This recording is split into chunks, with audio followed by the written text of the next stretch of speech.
Jamie Kayla. Today we're going to be making our lotion potion. It's a very nice moisturizer for your skin. It consists of only 4 simple ingredients, and we're going to be making them today. Kayla does it in her own steps, and I do it in my own steps. Yes. So we're kind of going to tell you it together at the same time, but teach differently. Okay. Mine moisturizes more deeply. Mine lasts like for a month, and hers lasts for Mine like lasts about half, like, yeah. 2 weeks. Mine lasts about 2 weeks, like 1.5 weeks.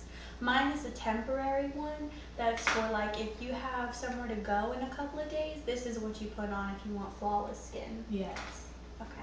So let's begin. I start by using some just, Dollar General cocoa butter, department store.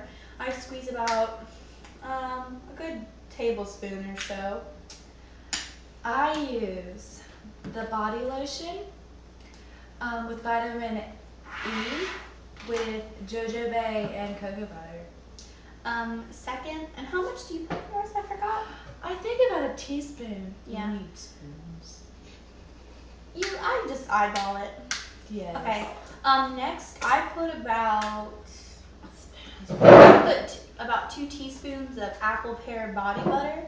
It's from the Winter Fusion collection, but it really helps with this. And this body butter is it's a thick base, so you kind of have to be pretty good with it. So a teaspoon is about that much, and I just put 2 in there. I start with some glue. Secondly, you mean? Yes. Is that where you started I with? use a lot of glue. I use about 5 teaspoons glue.